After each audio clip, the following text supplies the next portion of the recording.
hukum Taurat. Apa hukum Taurat itu? Jangan membuat patung berhala, jangan membunuh, jangan berzina, jangan mengini istri sesamamu, dan seterusnya. Nah, ketika manusia melanggar perintah Tuhan yang 10 itu, walaupun satu, nah itu masuk. Nah, ketika kita sudah milik maut, maka perlu namanya penebus dari maut itu. Nah, itu dia, Bang. Jadi ya silakan, Bang, silakan. Oke, jadi intinya Tuhan mengampuni dosa dari langit, dari surga.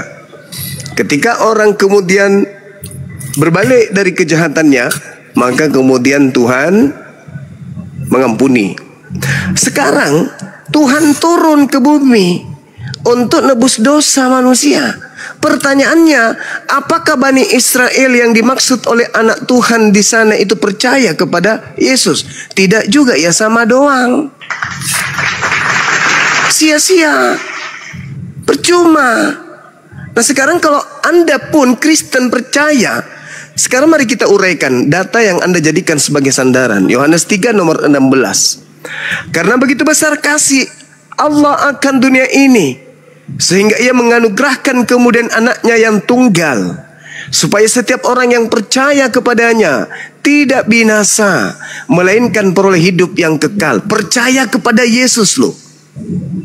Kalau percaya kepada Yesus tidak binasa, melainkan memperoleh hidup yang kekal.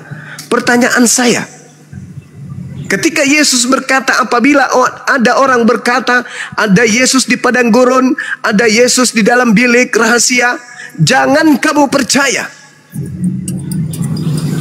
Bagaimana posisi Anda di situ, Saudara Gabriel? Salam satu Tuhan.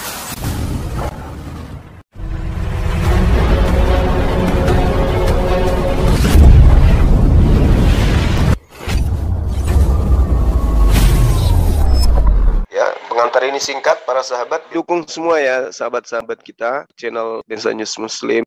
Di like, di subscribe, di share sebanyak mungkin, untuk supaya mencegah sahabat-sahabat kita di luar sana tidak terpengaruh terhadap pemurtadan. Semoga Allah memberikan selalu sikap istiqamah. Salam satu Tuhan, Allahu Akbar. Besar kasih karunia Tuhan akan dunia ini, percayalah kepada anaknya yang tunggal, maka kamu memperoleh hidup yang kekal. Kalau kamu tidak percaya, kamu binasa. Yesus menasihatkan, kalau ada orang mengaku bertemu dengan Kristus di padang gurun, Kristus dalam bilik rahasia, jangan kamu percaya. Nah, sekarang Anda mempercayai enggak ucapan Yesus itu? Atau Anda justru percaya kepada orang yang mengaku bertemu Yesus di padang gurun? Mana posisi Anda di situ? Baik. Gini Bang ya, mengenai ayat yang berbunyi ketika engkau bertemu seseorang di padang gurun itu bukan merujuk kepada Yesus itu Bang. Nanti Abang baca telitilah. Itu merujuk kepada nubuatan nabi palsu. Jadi kalau ada orang di padang kotor, nah, saudara, dengarkan. Saudara, Yesus menasihati muridnya. Jadi apabila ada orang yang mengaku bertemu dengan Kristus di padang gurun, Kristus di dalam bilik, jangan kamu percaya. Nah, sekarang Paulus mengaku bertemu dengan Yesus di padang gurun, mengaku bertemu di dalam bilik. Nah, pertanyaannya, apakah Anda percaya Paulus bertemu dengan Yesus atau percaya kepada Yesus yang mengatakan jangan kamu percaya? Posisi Anda di mana? Baik. Saya baca dalilnya ya di Matius 24 ayat 26. Jadi apabila orang berkata kepadamu, lihat ia ada di padang gurun, jangan kamu pergi ke situ, atau lihat ia di dalam bilik, jangan kamu percaya. Bagaimana mungkin dia yang mengatakan, ya, tetapi dia pelakunya? Gimana sih Bang Juma ini? Maksud Bang Juma gini, Yesus mengatakan, jangan kamu percaya kepada orang yang berkata, lihat ada di padang gurun dan jangan kamu situ, dan lihat ada yang bilik. Bagaimana mungkin dia yang ngomong? Maksudnya, wahai murid-muridku, Bani Israel, kalau ada orang yang mengaku bertemu dengan aku di padang gurun, bertemu dengan Matius 24 kan? Berapa?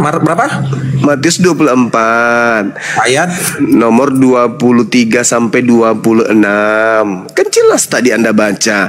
Atau mengatakan bertemu dengan aku di dalam bilik rahasia. Kata Yesus kepada muridnya, jangan kamu percaya. Murid-muridnya memang tidak percaya kepada Paulus.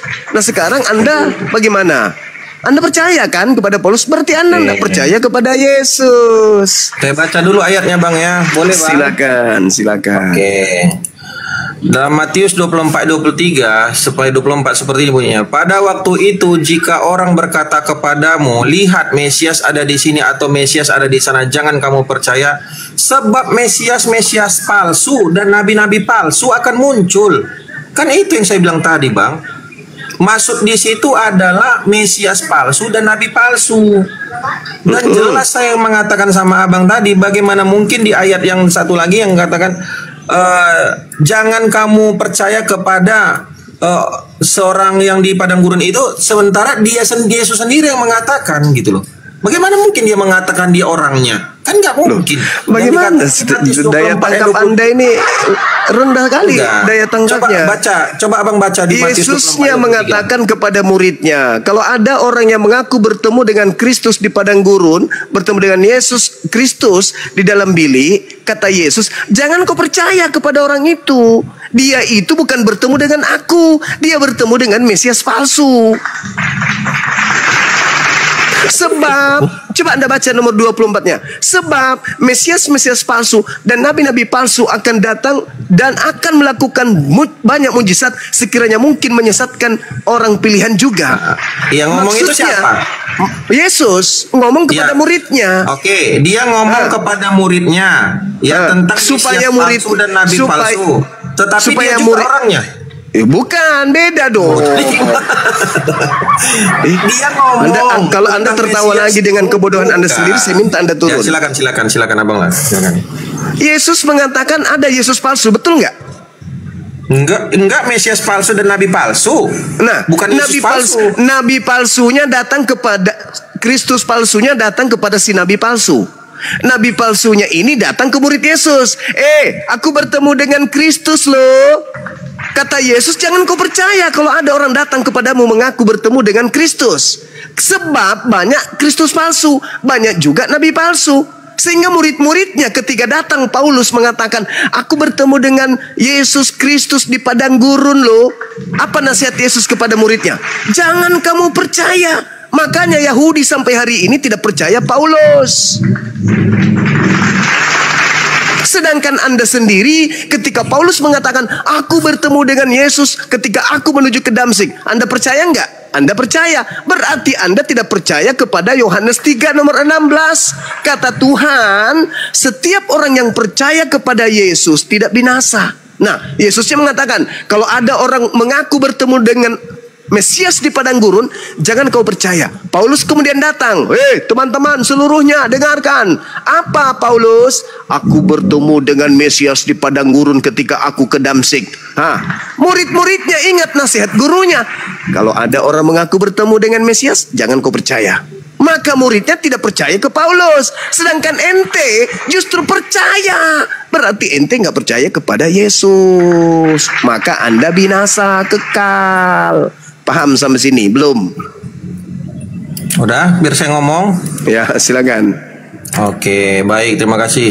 Jadi Bang Juma, ini yang perlu Bang Juma juga baca ulang lagi ya Bang ya, biar abang paham, biar abang tahu perkataan itu ditujukan kepada Mesias dan nabi palsu. Jadi pengertian Mesias itu jangan kita mengatakan Mesias itu adalah abang pikir itu Mesias itu Yesus. Yesus memang Mesias, tetapi pengertian Mesias palsu atau nabi-nabi palsu itu merujuk kepada seseorang yang mengaku-ngaku dia adalah utusan Tuhan, Bang. Nah, coba abang cari dulu nanti satu ayat saja yang mengatakan bahwa yang Mesias palsu itu adalah Yesus dan nabi palsu itu adalah Yesus. Karena Matius 24 nomor 4 nomor 5. Tuh, langsung dalilnya saya kasih. Silakan. Coba abang baca ulang. Itu bukan merujuk kepada Yesus, tapi nabi palsu di ayat 23. Karena di ayat 23 jelas. Matius 24 nomor 4, waspadalah kepada penyesat yang datang kepadamu dengan memakai namaku. Iya. Nama siapa?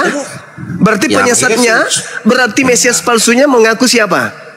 Memakai namaku, bukan Iya, berarti memakai. dia orangnya, Bang. Namaku siapa? Namaku siapa? Dia nama Yesus. Ya, Yesus. Tetapi orangnya bukan Yesus kan? Iya betul. Ya Berarti udah, berarti yang. makanya. Nah sekarang pertanyaannya, ketika Paulus mengaku, Anda ketawa, Anda turun. Loh, tadi apa ketawa bisa? Oke, lanjut. Iya karena Anda menertawakan kebodohan Anda soalnya. Waduh. Silakan. Berarti Anda sudah paham kan bahwa ada Yesus palsu, yaitu yang bukan Yesus tapi mengaku Yesus, betul? Lanjut. Kok lanjut dulu, nanti jujur Abang dulu, ngomong. jujur dulu bahwa Udah. ada penyesat yang memakai nama Yesus, betul?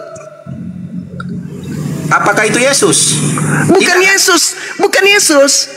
Ya udah, bukan Yesus. Makanya Nah, jangan sekarang- bilang Yesus. Astagfirullahaladzim ya Allah ya Bang, Karim. kalau ada orang mengaku sebagai juru selamat dengan mengatakan akulah Yesus, katanya apakah dia Yesus? Kan tidak kan? Ya, sekarang yang datang kepada Paulus sih? mengaku siapa? Iya, itu Yesus, memang Yesus. Dompala, Emang, saya tanya, Dari mana? emang- Hei, dengar. Nah, Yesus gimana? berkata kepada muridnya, bukan kepada Paulus. Hei muridku, kalau ada orang mengaku bertemu dengan Yesus tapi itu palsu, jangan kau percaya. Sekarang Paulus mengaku bertemu dengan Yesus. Apa kata Yesus yang asli? Percaya atau jangan percaya? Ya lanjut, udah biar saya ngomong. Ketika Paulus datang mengaku bertemu dengan Yesus di padang gurun, apa kata Yesus? Percaya atau jangan percaya? Jangan percaya, Paman. Nah itu kalau Anda berakal. Sekarang saya tanya kepada saudara Gabriel, ketika Paulus mengaku, hei aku bertemu dengan Yesus di padang gurun loh, nasihat Yesus kemudian apa? Percaya atau jangan percaya? Udah siap, biar saya ngomong. Saya bertanya loh, tinggal kamu jawab. Nasihat Yesus, percaya atau jangan percaya? Yang bertemu Paulus di padang gurun itu Yesus orangnya asli atau bukan? Itu aja. Sekarang pertanyaannya bukan itu asli atau tidak asli. Oh, Yesus, masalah Yesus, Bang. Sebentar, makanya Abang ngomong dulu. Ketika Bang, Yesus berkata Yaudah, kepada gimana? muridnya, kalau ada orang mengaku bertemu dengan aku di padang gurun, jangan kamu percaya. Nah, siapa oknum yang mengaku bertemu dengan Yesus di padang gurun? Satu, Paulus. Pertanyaan saya, ketika Paulus mengaku bertemu dengan Yesus di padang gurun, nasihat Yesus kepada muridnya, jangan percaya atau percaya? Ya, kalau Silakan. dia palsu jangan dipercaya, kalau asli dipercaya. Yesus bisa Bagaimana cara Anda membuktikan bahwa yang datang kepada Paulus itu adalah Yesus asli? Gampang. Caranya? Yesus beberapa kali menampakkan dirinya selama 40 hari dia setelah kebangkitan. Dia ketemu sama murid-muridnya. Berapa kali dia ketemu sama murid-muridnya? Ketemu sama Paulus, ketemu sama murid-muridnya, sampai makan ikan juga ketemu, perjamuan kudus juga ketemu. Mau gimana? Pernah jadi Bang Juma bilang. Jadi hanya sebatas ketemu-ketemu doang. Jadi kalau nggak ketemu bagaimana kamu tahu dia ketemu sama Yesus? Sedangkan Yesus palsunya mengaku juga ketemu kan? Jadi apabila ada orang mengaku bertemu, berarti orang itu juga bertemu dengan si palsu, betul? Kamu tahu nggak asli dengan palsu bedanya apa? Coba. Tahu dong bedanya asli? Bang Suma. Apa bedanya? Coba. Bedanya jelas di data nomor 27. Jangan kamu percaya. Nomor 26-nya terakhirnya. Jangan kamu percaya. Iya. Sebab sama seperti kilat menyambar dari timur sampai ke barat, cahayanya terlontar dari timur sampai ke barat, demikianlah kelak kedatangan anak manusia. Aku. Jadi kalau aku yang datang itu seperti kilat menyambar dari timur sampai ke barat. Sekarang pertanyaan saya, ketika Paulus bertemu dengan sosok yang mengaku Yesus, apakah ada kilat cahaya yang bersinar dari timur sampai ke barat? Ada atau tidak ada? Udah, biar saya jawab. Ada atau tidak ada? Udah, biar saya jawab. Ada atau tidak ada, Cak Ayu? Apa bedanya palsu dengan asli Yesus dengan palsu? Saya tanya sama Yesus sudah menjawab. Sebab kalau aku yang asli datang, maka sama seperti kilat melontarkan cahayanya dari timur sampai ke barat. Itu dia berbicara setelah dia terangkat ke surga atau sebelum terangkat ke surga? Ini nasihat Yesus kepada muridnya. Sebelum terjadi penyaliban, ketika murid-murid datang ke Bukit Zaitun bersama dengan Yesus. Kata Yesus, kalau ada orang mengaku bertemu dengan aku tapi tidak dibarengi dengan tanda cahaya bersinar terlontar dari timur sampai ke barat, jangan kamu percaya. Pertanyaan saya, ketika Paulus bertemu dengan yang sosok mengaku Yesus tapi bukan Yesus, apakah ada cahaya terlontar dari timur sampai ke barat? Ada nggak? Udah? Silakan. Oke, baik. Ini yang saya bilang ya, Yesus setelah mengalami kematian dan bangkit dari kematian selama 40 hari. Selama 40 hari dia masih menampakkan kepada murid-muridnya.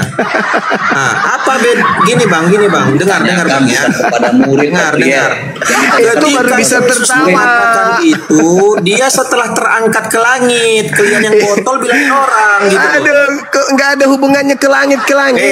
Yesus 40 hari dia masih di dunia menampakkan diri Juma. Kau paham nggak Juma? Emosi dia. Bukan emosi. Enggak, gini. Emosi dong. Pertanyaan saya tadi saya ulang. Apakah ketika ada si palsu datang kepada Paulus, apakah ada cahaya terlontar dari timur sampai ke barat? Atau tidak ada? Jawab. Ada atau tidak ada? Ada. Mana dalilnya? Baca Paulus bertemu dengan Yesus ketika di mana ada itu? cahaya. Di mana? Kita baca di mana? Iya, di mana? Di kisah 8 itu. Kisah 9. Enggak tahu Bang Juma, makanya Bang Juma. Silakan. Saya sudah kasih bocoran di kisah para Rasul 9 atau kisah para Rasul 22. Silakan. Sebentar. Tinggal kamu pilih. Dalam perjalanan ke Damsyik, ketika ia sudah dekat kota itu, tiba-tiba cahaya memancar dari langit mengelilingi dia. Sabar, waduh. Cuman mengelilingi Paulus. Kata Yesus, bersinar dari timur sampai ke barat. Aduh, itu kan masih kurang sama Bang Jum. Mana dalilnya? Kau tahu ayatnya. Ya udah. Mana dalilnya? Oh iya dong. Mana dalilnya bahwa Paulus ketika bertemu dengan sosok si palsu itu cahaya terlontar dari timur sampai ke barat? Mana dalilnya? Tadi udah membaca. Mana dalilnya? Terus tadi yang membaca itu apa? Dari langit mengelilingi Paulus. Tok. Ya udah. Kan sama doang. Bahlul. Ada manusia yang bisa seperti itu. Dasar penyesat. Ada enggak? Aduh, inilah Bang Juma udah mulai enggak. Dari timur sampai ke barat, Dongo, Dompelak, Cordoba, penyesat, anak etan. Sok jagoan lu. Ini baru level 1 lu. Saya belum naikkan level 2. Tanda-tanda kedatangan Yesus asli, Yesus sudah sebutkan di data 24 itu. Kalau murid-murid saya sih udah paham dalilnya. Ini baru cahaya. Kata Yesus ketika ditanya oleh muridnya, "Guru, ya paman, apa tanda-tanda kedatanganmu?" Tanda-tanda kedatanganku, matahari menjadi gelap, bulan tak bercahaya, bintang berjatuhan, kuasa langit berguncang, seluruh manusia akan melihat aku di langit, dan seluruh manusia akan meratap kemudian. Ketika ada si palsu datang kepada Paulus, tanda-tanda itu ada enggak? Matahari menjadi gelap enggak? Tidak ada. Bulan enggak bercahaya enggak? Bintang-bintang berjatuhan enggak? Tidak ada. Kalau tidak ada, berarti yang datang adalah si Palususus. Itu adalah si Bilisisis. Apa kata Yesus? Jangan kamu percaya. Berarti kata Yesus, jangan kamu menjadi Kristen. Sampai di sini paham lu, Lul, yang dibawa Lul, lanjut. Ya, Bang Rostrom, silakan Bang Rostrom, mau ditanggapi mungkin Bang Rostrom. udah pernah bahas tema ini Bang Rostrom. Silakan langsung. Iya. Jadi kalau yang ditemui Paulus itu memang agak berbeda secara dogma. Di dalam 3 gereja besar itu masih memperdebatkan. Sedangkan tanda-tanda yang di Bible disampaikan, Yesus akan turun itu seperti saat dia naik. Salah satu tandanya yang paling sederhana adalah Yesus didampingi oleh 2 orang berpakaian putih. Nah, itu ada di Kisah Rasul 1 nomor 11. Tadi saya mau menyampaikan itu salah satu yang keraguan beberapa teolog tentang yang dilihat oleh Paulus. Karena ada beberapa ciri yang disampaikan oleh Yesus sendiri gitu. Seperti itu sih kalau dari saya. Ini boleh ditepuk tanganin Bang Zuma. Ini agak jujur dikit ini Bang Zuma. Boleh paman.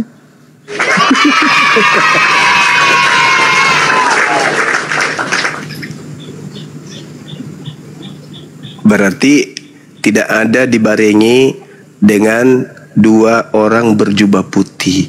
Berarti yang datang kepada Paulus bukan Yesus dong. Apa kata Yesus? Waspadalah, jangan kamu percaya. Kan gitu. Sibilisisis paman. Sibilisisis. Jadi gak ada juga. Tadi kemana Bangnya turun ya Yesus tadi? Iya, di bawah sama cahaya yang datang kepada Paulus Bang.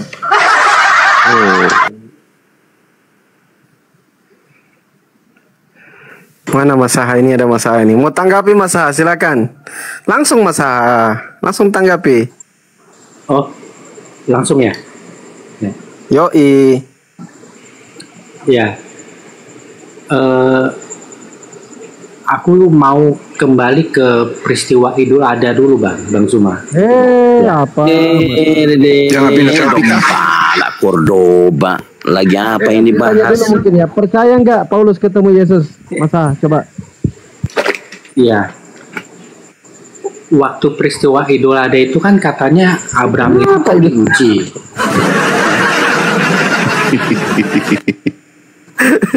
Dengerin dulu Bang. Idul Adha menyembelih hewan.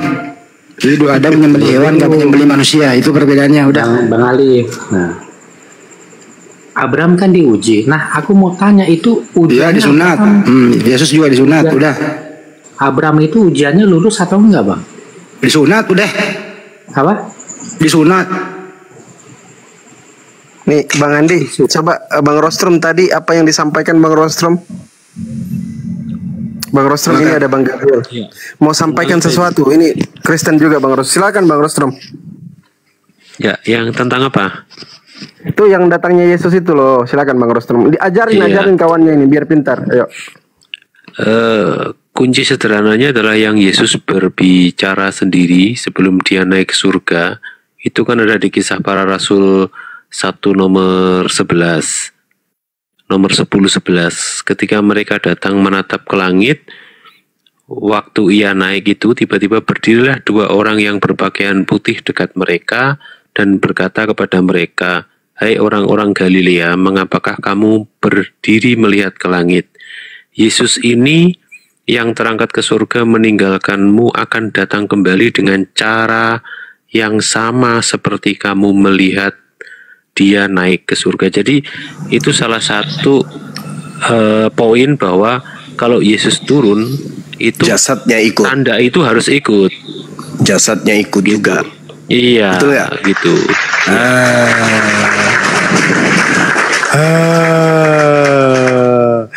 Kalau yang disampaikan Abang tadi itu nanti bertentangan dengan Yesus turun yang di akhir zaman dengan Yesus gitu.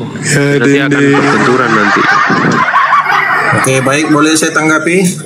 Bentar dulu, saya dulu. Karena ini Banyuma sama Bang Rostrom memang Kristen ini memang mengikuti gaya-gaya Paulus. Jangankan Paulus ketemu seperti itu, banyak orang kok dia sambil ngeden ketemu Yesus, sambil tidur ketemu Yesus, masuk di YouTube, terus pergi di Ka'bah katanya ketemu Yesus. Banyak mereka ketemu Yesus gitu loh. Pertanyaannya kenapa ya nggak ada kilat dari timur ke barat gitu loh. Bahkan dia melihat Yesus pakai kolor kotor. Nah itu. Jadi ini gara-gara Paulus ini banyak orang bikin sedeng. Ketemulah Yesus gitu cuma resikonya. Padahal ketika ditanya oleh murid-muridnya, apa tanda kedatanganmu wahai guruku Yesus yang ganteng? Tanda kedatanganku, matahari menjadi gelap, bulan tak bercahaya, bintang berjatuhan, kuasa langit berguncang. Tanda anak manusia akan muncul di langit, seluruh manusia di bumi akan meratap, dan seluruh manusia di bumi akan melihat. Apakah tanda itu terjadi kepada saat Paulus bertemu dengan makhluk yang mengaku Yesus? Tidak. Makanya Yesus mengatakan, jadi apabila ada orang mengaku bertemu dengan Mesias di sini, Mesias di sana, jangan kau percaya. Sebab Mesias palsu dan nabi-nabi palsu akan datang dan akan melakukan banyak mujizat, sekiranya mungkin menyesatkan orang-orang pilihan juga. Camkanlah, aku telah mengatakannya kepadamu. Jadi apabila ada orang berkata bertemu dengan Mesias ada di padang gurun, bertemu dengan Mesias ada di dalam bilik, jangan kamu percaya, sebab sama seperti kilat melontarkan cahayanya dari timur sampai ke barat, demikianlah tanda kedatangan anak manusia.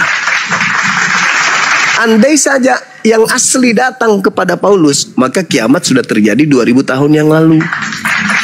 Tapi karena datang yang palsu, ya kiamat belum ada. Karena yang datang itu belum Yesus. Kalau Yesus yang datang barulah kiamat. Itu juga diterangkan dalam Al-Quran surah As-Zukhruf ayat 61. Tanda kiamat itu adalah kedatangannya Nabi Isa alaihissalam yang kedua. Bang Zuma, boleh diulang? Tercatat di mana Bang Zuma? Boleh diulang?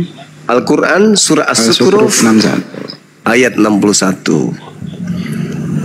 Jadi kedatangannya itu ya kiamat. Kalau hari ini datang ya kiamat hari ini. Walaupun ada berjuta bermiliar manusia mengatakan aku bertemu dengan Yesus loh. Nah, lihat matahari masih ada nggak? Masih ada. Itu bukan Yesus. Aku bertemu dengan Yesus pada saat aku tahajud. Masa sih? Iya, lihat bulan masih bercahaya, bintang belum jatuh. Jangan percaya kata Yesus. Itu bukan aku. Waspadalah, itu bukan aku. Sebab kalau aku yang datang, kiamat. Nah, itu kesimpulannya. Baca kisah para Rasul 9 ayat 3 Bang Jom. Baca para Rasul 9 ayat 3. Lu jawab dulu Bang Juma. Kalau dia bohong Bang Andi turunkan ya. Kalau bohong turunkan. Iya. Baca kisah para Rasul 9 ayat 3. Dia dalam perjalanan ke Damsyik, ketika ia sudah dekat ke kota itu, tiba-tiba cahaya memancar dari langit mengelilingi dia. Itu masih kurang. Enggak menunjukkan cahaya yang mengelilingi Paulus itu. Apakah kelihatan di Damsyik? Apakah kelihatan di Galilea? Cahaya memancar apakah dari kelihatan langit kemudian di kota-kota lain? Kelihatan nggak?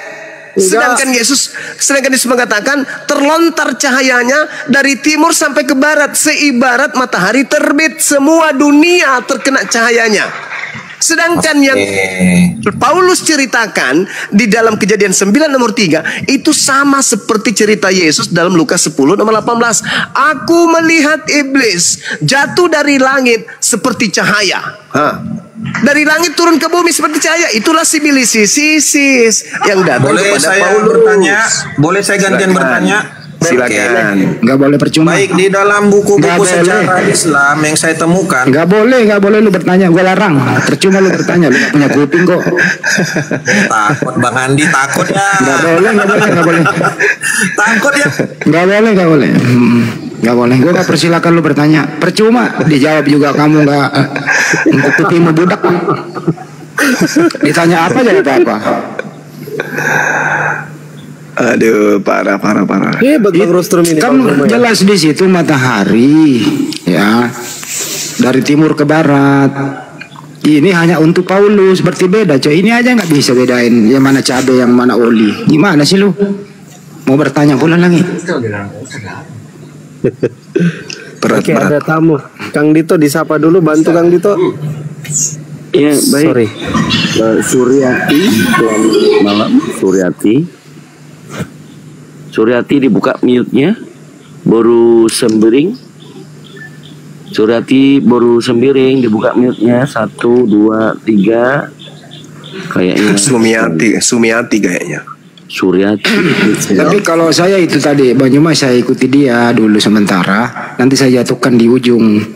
Kan di situ berbunyi, akulah Yesus yang telah engkau aniaya itu. Nah, gua tanya, berapa kalikah Paulus mengkau Yesus? Kenapa waktu ketemu enggak membalas dendam gitu loh? Kenapa malah dikasih hadiah gitu? Kalau saya di situ bertanya Bang, kan dia pernah aniaya, Yesus ngaku pernah dianiaya oleh Paulus, kan gitu. Nah, pertanyaan saya, bagian mananya yang dulu dianiaya? Giginya kah dirontokkan atau apanya gitu loh? Nah, itu yang gue menanya dulu. Orang dianiaya ketemu tapi dia bersahabat, gimana sih?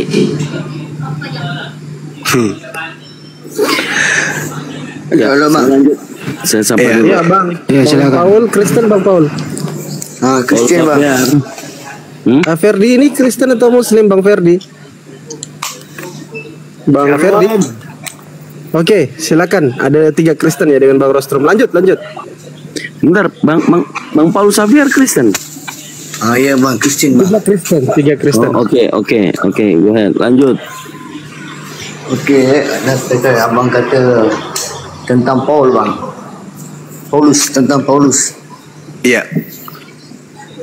Abang kata dia bukan Rasul Paulus, Rasul palsu. Dia bertemu dengan Yesus palsu sehingga kerasulannya itu juga palsu. Macam mana abang kata itu Yesus palsu bang? Sedangkan pengikut Yesus pun tak mengaku bahawa Paulus jumpa Yesus palsu. Ya, karena Yesus mengatakan, waspadalah kepada penyesat yang datang kepadamu dengan memakai namaku dan berkata, akulah Kristus. Dia akan menyesatkan banyak orang. Matius 24 nomor 4 sampai nomor 5. Bang, tak. Tapi pengikut Paulus pun tak kata pengikut Yesus pun tak kata Paulus itu Rasul palsu bang. Macam mana abang boleh kata dia Rasul palsu? Tapi Yesus mengatakan palsu. Meskipun sedunia mengatakan Paulus itu yang asli, tapi Yesus mengatakan palsu. Yesus datang jumpa dia bang. Yesus diri sini datang jumpa itu dia. Itu yang datang palsu. Kalau yang asli datang, matahari gelap, bulan tak bercahaya, bintang-bintang berjatuhan. Itu pada hari kiamat bang. Itu pada hari kiamat. Iya, justru karena itu, kalau bukan yang asli datang, belum kiamat. Kalau dia datang boleh, tapi dengan syarat itu adalah tanda kiamat. Kalau itu bukan kiamat, dia yang saya ngerti. Itu hari kiamat bang. Itu hari kiamat bang. Sekarang tanda kedatangan Yesus apa? Yesus bila datang itu? Pada hari kiamat. Pada hari kiamat ke apa dia datang? Bukan pada hari kiamat. Tidak usah hari kiamatnya. Tanda kedatangannya aja dulu. Tanda kedatangan kalau yang datang Yesus itu apa tandanya? Bila datang kali kedua. Ya. Datang tandanya kali kedua untuk itu hari kiamat bang. Sekarang kedatangan keberapa yang datang kepada Paulus? Dia belum datang bang. Dia belum datang itu jumpa kedatangan Paulus. Keberapa? Bang, hanya cahaya yang jumpa Paulus. Ada enggak Yesus pernah mengatakan tanda kedatanganku hanya berupa cahaya? Ada enggak? Tak ada. Tak ada. Tanda kedatangannya itu bintang-bintang berjatuhan. Dia nampak di langit dan seluruh manusia akan Iya memang karena kedatangannya itu sebagai tanda hari kiamat. Kalau bukan dia yang datang berarti belum kiamat. Makanya karena bukan dia yang datang. Karena bukan dia yang saya datang. Dulu ya. Jadi gini Bang Juma. Silakan. Dengar Bang Juma. Jadi saya pastikan bahwa jadi yang menampakkan dengan kedatangan lain ya, jangan disamakan. Yesus menampakkan diri bukan datang. Ya, dengar Kalau ya. dia sudah menampakkan Yesus itu berarti dia setelah datang. bangkit, dengar dulu, kau dengar dulu. Yesus waktu lahir 40 hari dia menampakkan diri kepada murid-muridnya. Sama dengan Paulus, bukan kedatangan ya. Jadi saya validasi datang dari Ananias. Dengar dulu, Anda dengar dulu ya. Saya baca Kisah Para Rasul 9. Ini saya punya data ya. Kisah 9:17 ya. Saya baca Kisah 9:17, kau dengar ya. Lalu pergilah Ananias itu ke situ dan masuk ke rumah itu. Ia menumpahkan tangannya ke atas Saulus. Katanya, Saulus saudaraku, Tuhan Yesus yang telah menampakkan diri kepadamu di jalan yang engkau lalui telah menyuruh aku kepadamu supaya engkau dapat melihat lagi dan Nah, penuh sekarang dengan roh. apa bukti Nah, bahwa yang datang kepada Ananias itu Yesus? Apa bukti? Loh, ini Ananias ini hamba Tuhan. Ya. Dia ini Pertanyaan orang yang saya, apa bukti? Apa bukti yang datang?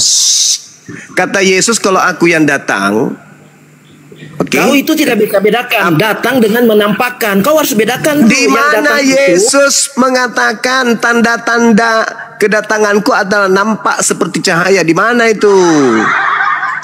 Di mana? Sedangkan ketika berbicara di dalam Matius 24 nomor 1 perikop itu berbicara bukan setelah penyaliban. Ini sebelum terjadi penyaliban. Apa tanda kedatanganmu? Kalau dia menceritakan tanda kedatangannya bahwa dia akan datang menampakkan diri kepada ini, itu berarti dia sudah memberikan sinyal itu. Tapi jangan di-mute ya, jangan di-mute. Jadi itu kita baca tidak, ini Kisah Para Rasul 9 sampai pasal 17, kau baca di situ ya. Yang datang saya sudah tamat itu. Bukan datang, menampakkan diri. Kau bedanya apa? Bedanya apa? Dia menampakkan diri itu, dia menampakkan diri dengan cahaya. Bedanya. Kalau dia datang itu datang Bedanya. bagaimana Anda lihat saya naik begitu juga turun? Bagaimana Anda bisa mengatakan? Jadi yang datang kepada datang kepada Paulus itu siapa?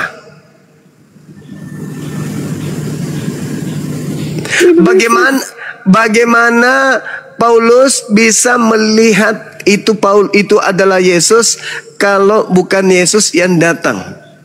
Yesus datang kan kepada Paulus kan? Dalam rupa apa dia datang? Dalam rupa cahaya. Sedangkan kedatangan Yesus yang benar dalam rupa daging. Itu. Kenapa di-mute? Jangan di-mute. Jadi penampakan dan kedatangan beda ya. Supaya saya ajarin kau ini. Salah kamu, Ferdi. Ya. Ini guru yang benar ini sudah. Salah kamu, Ferdi. Kau itu dulu, kau dari dulu banyak memetik ayat yang salah, baik di Al-Quran maupun Alkitab. Salah kamu, Ferdi. Video-videomu saya sudah lihat. Coba kau baca nomor 23-nya. Coba kau baca nomor 23. Coba baca 23. Jadi apabila ada orang berkata ada Mesias di sana, ada Mesias di sini, jangan kamu percaya. Ada nggak di situ dikatakan bahwa yang dimaksud di situ bertemu langsung dengan daging? Enggak kan? Cuman berkata doang, artinya suara doang. Itu maksudnya. Jangan cuman modal dogma, habis itu nyolot. Kenapa di-mute? Itu loh. Jadi gini, orang Kristen itu banyak juga yang tidak selamat. Jadi jangan melihat Mesias semua orang Kristen tidak selamat. Semua orang Kristen itu tidak ada yang selamat kecuali menjadi Allah. Itu. Ya. Seorang gurunda pakai asumsi dan narasi. Ini bukan gurunda namanya nih. Ini orang kada sekolah jadinya. Sekarang yang datang berupa cahaya itu kepada Paulus siapa? Oh, itu penampakan Yesus pakai cahaya, lewat cahaya. Makanya Paulus itu buta, orang sampai buta. Dan yang kedatangan Yesus dalam rupa cahaya. Jadi kedatangan Yesus dalam rupa cahaya. Yang datang kepada Paulus berupa cahaya itu siapa? Jadi Anda tidak bisa bedakan penampakan Pertanyaan dan saya. kedatangan. Ini Pertanyaan saya. Yang datang menyatakan diri dalam rupa cahaya kepada Paulus itu siapa? Bukan datang, menampakkan. Beda datang ya. Kalau datang itu dengan tubuh kemuliaannya, dengan tubuh kemuliaan itu datang menghakimi. Kalau kata datang itu dia datang menghakimi. Kau pelintir aja itu. Apa? Saya ulang pertanyaannya. Yang menyatakan kepada Paulus itu Yesus atau bukan? Itu menampakkan diri, itu Yesus menampakkan diri sampai dia buta. Yesus. Ya. Coba siapa yang bisa menampakkan diri pakai cahaya? Yesus. Oke, Yesus. Jadi dia sudah jawab, teman-teman. Yang menyatakan diri, yang menyatakan diri kepada Paulus adalah Yesus. Nah, sekarang kata Yesus, tanda-tanda. Apa sih orang ini? Kitab terjemahan pun bangga. Saya menghindarkan kedatangan. Saya tidak pakai kata kedatangan. Saya pakai kata menyatakan diri dalam rupa cahaya. Oke. Dia belum datang dia. Jadi yang menyatakan diri itu siapa? Yesus menampakkan diri karena waktu dia bangkit Yesus menampakkan diri 40 ya, kepada semua. Jadi kita tidak menggunakan lagi data kedatangan. Nah, saya lihat di data nomor 23, di data 3 dari Matius 24. Nggak bisa dong, kamu nggak bisa pintar ayat Alkitab kami. Dengar. Ketika Yesus ditanya kepada murid, Guru, apa tanda? Mampus. Mesti mau datang dengan ngototmu tanpa ilmu, cuman modal congor. Apa tanda kalau yang datang itu kamu? Apa tanda kalau yang nampak itu kamu? Kata Yesus, kalau aku yang datang, maka akan nampak seperti kamu melihat waktu aku naik ke langit. Di mana itu dia sebutkan tandanya di dalam Matius 24 nomor 30. Demikianlah tanda kedatangan Anak Manusia kelak. Itu kata Yesus. Jadi tanda yang datang kepada Paulus itu tidak pernah disebutkan Yesus. Maka tanda yang datang kepada Paulus berupa cahaya dan suara itu bukan Yesus. Jangan kau percaya. Itulah sibilisis yang datang kepada Paulus. Makanya Kristen, lihat, cerminkanlah dirimu pada kaca yang ada di rumah masing-masing. Apakah pola keagamaan yang kalian lakukan ini sama seperti yang diajarkan oleh Yesus? Tidak ada sedikit pun yang sama. Yesus hari Sabat, kalian hari Minggu. Yesus sujud ke depan, kalian salto ke belakang. Yesus puasa, kalian seluruh binatang kalian makan. Kemudian apalagi? Yesus menyembah kepada satu Tuhan, kalian menyembah kepada 3 Tuhan. Apa yang sama? Gak ada yang sama. Oke, makanya yang kalian ikuti itu memang adalah Yesus palsu. Tidak ada Yesus asli mengajarkan kemudian tidak bersunat. Ada nggak Yesus mengajarkan tidak bersunat? Nggak ada.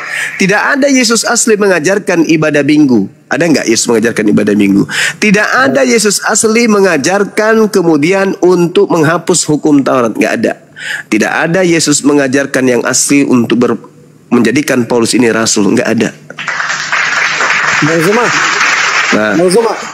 Jadi yang mengatakan segala kuasa telah diberikan kepada aku, itu iblis. Itu iblis. Itu bukan Yesus. Yesus berapa kali dicobai oleh iblis. Hei iblis, Yesus, iya paman, kalau kau menyembahku, ya kenapa? Segala kuasa akan aku berikan kepadamu. Oh, aku nggak mau, sorry, kata Yesus. Berarti ia mengaku diberi kuasa itu bukan Yesus, karena Yesus tidak mau menerima kuasa itu, nggak mau. Kata Yesus, aku nggak mau paman, aku masih SMA, nggak kuat, nggak mau Yesus itu menerima kuasa itu, nggak mau. Akhirnya apa? Iblis mundur dari mencoba Yesus dan iblis menunggu waktu yang tepat. Kapan waktu tepat itu? Pada saat kemudian tragedi penyaliban. Tuhan menyelamatkan Yesus asli yang disalib si palsu. Keluar dari kubur mengaku, kepadaku telah diberi kuasa. Pergilah, jadikanlah seluruh bangsa menjadi pengikutku. Itu siapa? Wow. Itu Yesus, bukan Yesus. Cibilisisi. Itu bukan Yesus, anak muda.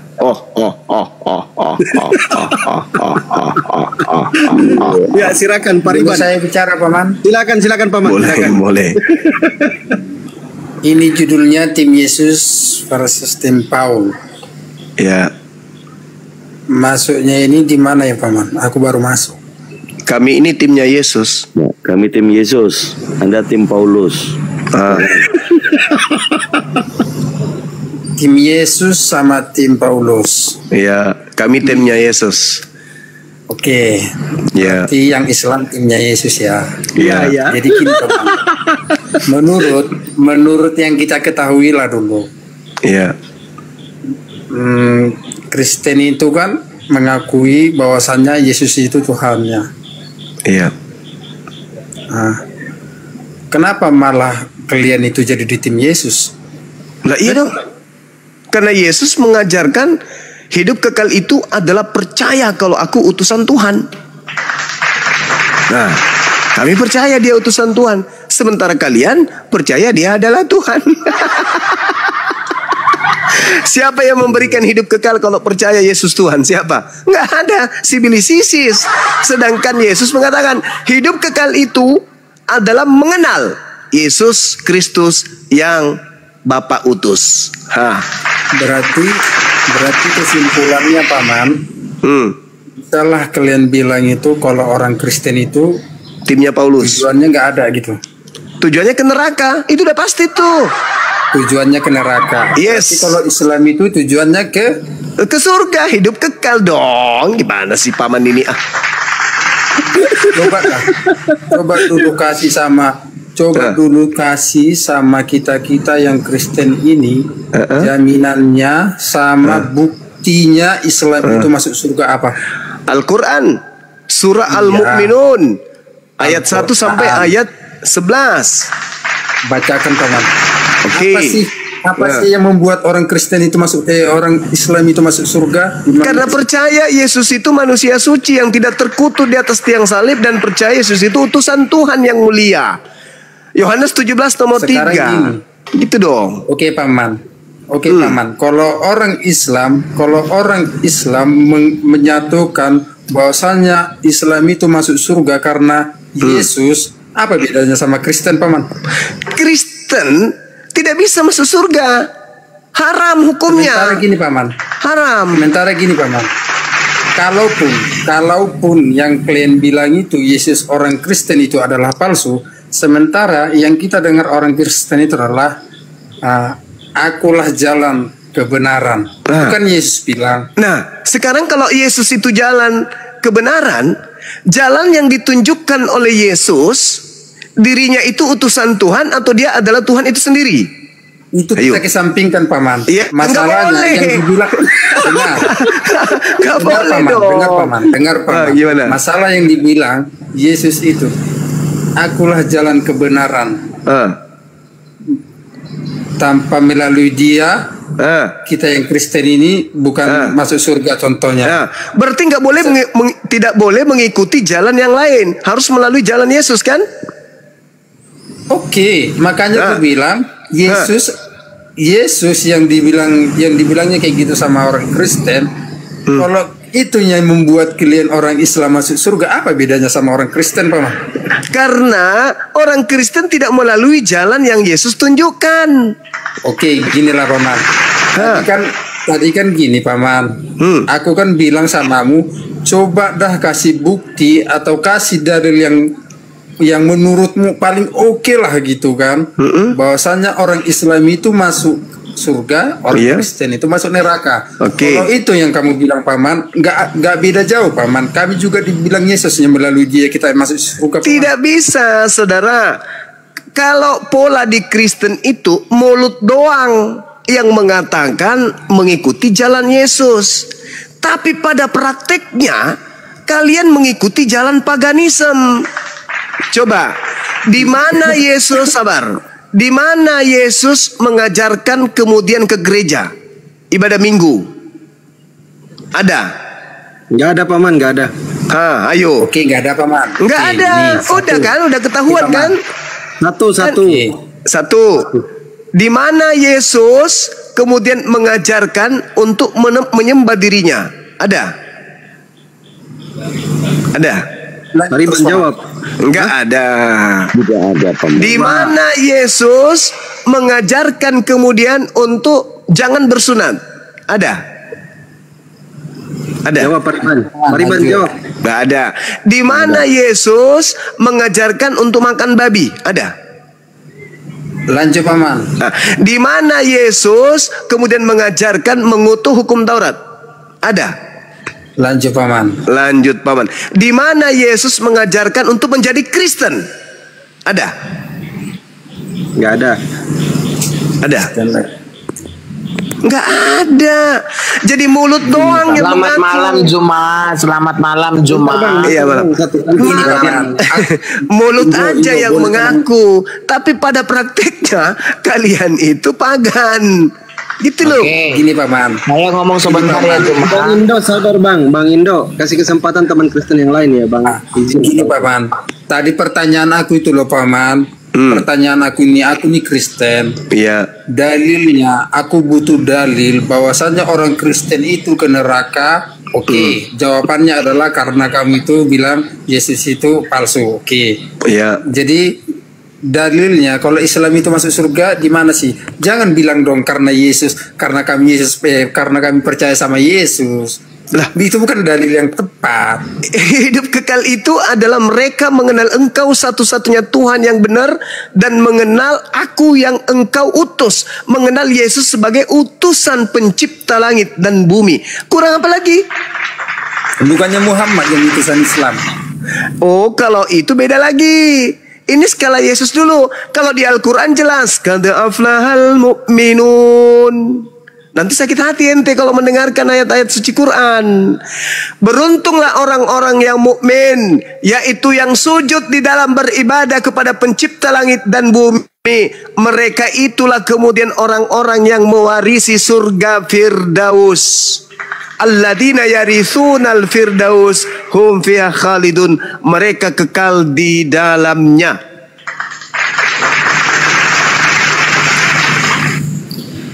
Nggak bisa lagi diragukan ya. Kami pewaris Firdaus. Begitu kawan. Nah sedangkan Kristen mewarisi neraka. Di mana dikatakan Kristen mewarisi neraka? Matius 23 nomor 15. Celakalah engkau wahai ahli Taurat, celakalah engkau wahai orang Farisi, celakalah engkau wahai orang munafik. Engkau menjelajahi daratan, menyeberangi lautan, mentobatkan satu orang untuk menjadi pengikutmu, dan kau jadikan dia setelah menjadi pengikutmu, kau jadikan dia orang neraka dan 2 kali lebih jahat daripada engkau sendiri. Siapa orang Farisi, orang munafik, ahli Taurat yang menjelajahi daratan, menyeberangi lautan, mentobatkan orang di luar Bani Israel untuk menjadi pengikut agamanya, dan ternyata orang yang sudah menjadi pengikutnya menjadi orang neraka dan 2 kali lebih jahat daripada dia sendiri. Siapa? Paulus. Jadi intinya paman, orang Islam itu masuk surga melalui Yesus. Orang Islam itu masuk surga karena ketaatan kepada pencipta langit dan bumi. Salah satunya beriman kepada utusan Tuhan yang datang kepada Bani Israel. Wa isqala Isa bin Maryam ya Bani Israel inni rasulullahi ilaikum. Kami beriman kepada Nabi yang datang kepada Bani Israel, yang diutus oleh Allah tanpa ayah, cuman punya ibu dan diberi hikmat Injil kepadanya. Ternyata di dalam Bible dituliskan hidup kekal itu mereka peroleh dengan jalan satu, mengenal Tuhan yang mengutusku satu-satunya Tuhan yang benar, dan mengenalku sebagai utusan Tuhan yang benar tersebut. Loh, itu iman kami banget itu. Iya, pertanyaan aku Paman, berarti orang Islam itu masuk surga melalui Yesus? Masuk surga melalui ajaran yang dibawa oleh para nabi, bukan hanya Yesus tok. Oke. Yes. Terus Kristen mau kemana? Jadi itu asyhadu alla la ilaha Muhammad itu apa namanya tuh? Maksudnya aku bersaksi. Store KTP dulu. Aku bersaksi. Itu apa tuh? Enggak tahu aku asyhadu. Aku bersaksi bahwa tidak ada Tuhan selain Allah dan bersaksi bahwa Nabi Muhammad adalah utusan Allah. Itu kan Nabi Muhammad katanya utusan Allah, bukan Yesus. Kan Yesus dulu, baru khataman nabiyyin, baginda Rasulullah Muhammad sallallahu alaihi wasallam. Yesus yang datang terlebih dahulu untuk Bani Israel. Habis itu Nabi Muhammad untuk seluruh umat manusia, termasuk kepada saudara. Itu. Ya, gimana? Ya, udah ya, boleh ya. Bentar, Bang Indo, gantian nanti selesai. Nanti selesai dulu Bang Pariban. Iya, karena Bang dikasih kesempatan Bang. Ya, Pak Pariban gimana? Mau store KTP nggak? Tapi kalau menurut aku sih Paman, iya. Kalau memang dalilnya, tadi kan aku bertanya di awal itu kan, dalilnya itu kalau memang orang Islam itu masuk ke surga itu cuma melalui Yesus ataupun melalui nabi lainnya, itu ya nggak beda jauh sih dari orang Kristen, karena orang Kristen itu percaya masuk surga itu cuma melalui Yesus. Ya kan? Kalau percaya melalui Yesus masuk surga, kenapa Anda melalui Paulus? Kan tadi saya bertanya, siapa yang ngajarkan Anda ibadah minggu? Yesus kah? Bukan. Nah, berarti Anda menjadi Kristen bukan melalui Yesus. Gini Paman, ibadahnya juga kan bukan jadi yang lain-lain sih kan. Pokoknya kan ibadahnya yang baik-baik aja gitu. Oh enggak, Yesus berkata begini, aku mengenal pengikutku, Yohanes 10 nomor 27. Mereka pun mengenal aku. Apa kata Yesus? Mereka mendengarkan suaraku dan mengikuti aku. Kalau aku ke sinagoge, pengikutku kemana? Kalau aku bersunat, pengikutku gimana? Kalau aku bersujud, pengikutku gimana? Kalau aku berpuasa, pengikutku gimana? Di mana lah Paman ajaran orang Kristen yang kamu ketahui memerangi orang yang gak seimannya? Sementara aku pernah dengar di ajaran orang Islam memerangi orang yang gak seimannya. Waduh, Kristen itu lahir dari hasil memerangi, bukan hanya memerangi manusia, tapi memerangi Tuhannya sendiri. Kalau tidak ada pembunuhan terhadap Tuhannya sendiri, ya tidak ada Kristen. Dari mana Kristen berdiri kalau tidak ada pembunuhan kepada Tuhannya? Ayo. Jadi agama Anda itu lahir dari hasil memerangi, hasil membunuh. Dalil aja Paman, dalil. Dalil. Di ayat Roma 14 nomor 9. Untuk itulah Yesus mati, agar ia dibangkitkan oleh Tuhan, dibangkitkan oleh Allah untuk menjadi Tuhan bagi orang aliteng. Dalil. Jadi tanpa pembunuhan, itu nggak dalil Paman. Loh, itu dalil. Jadi itu apa tadi? Nggak dalil Paman. Jadi itu apa? Karena menurut kita orang Kristen, Tuhan itu berkorban untuk dosa-dosa manusia. Nah itu dosa-dosa manusia. Alamak, parah kali. Masa ada Tuhan berkorban untuk dosa-dosa, mau bunuh diri? Bunuh aku mau ampun dosamu. Enggak kayak gitu. Ya namanya juga dia Tuhan Paman. Tidak ada. Loh, kalau yang namanya Tuhan, kalau yang namanya Tuhan itu yang benar 2 Tawarik 7 nomor 14, itu baru namanya Tuhan. Aku mendengarkan doa dan pertobatan hambaku dari surga, dan aku mengampuninya dari surga. Itu baru keren. Oh Tuhan kok turun jadi bayi, habis itu ditampar, diludahin, diseret, ditonjok dan seterusnya untuk menebus dosa. Parah kali bah. Ya tapi kita hargai itu konsep saudara. Ya sayangnya tidak diajarkan Yesus konsep yang kayak begitu. Lanjut. Oke, Bang Juma. Oke, malam Juma. Ya, nafsu kali orang ini. Ya, lanjut. Ya. Yesus pernah berkata gini, Yohanes 14 ayat 6, akulah jalan kebenaran dan hidup, tidak seorang pun nyampe ke surga tanpa gua, kata Yesus. Ya, terus? Jadi itu tadi perkataan itu abad pertama, Muhammad naik ke surga abad ke-7. Jadi dari situ kita tahu bahwa Muhammad adalah penipu. Karena Yesus bilang lewat Yesus orang ke surga.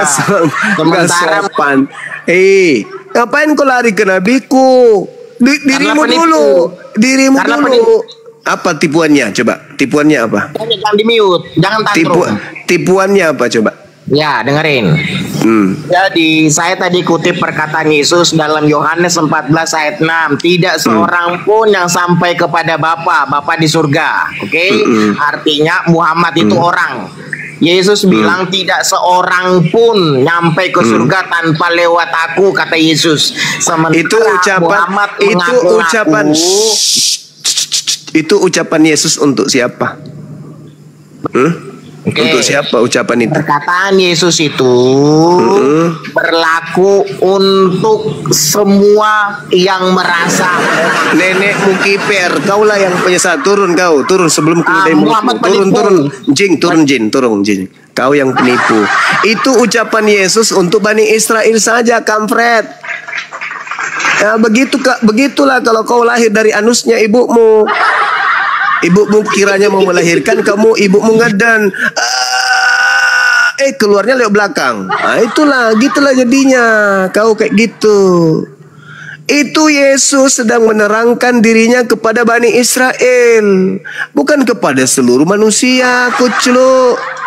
Untung kau bukan di depanku, kau depanku ludai matamu pakai dahak. Labah lul dongok dompala kardoba.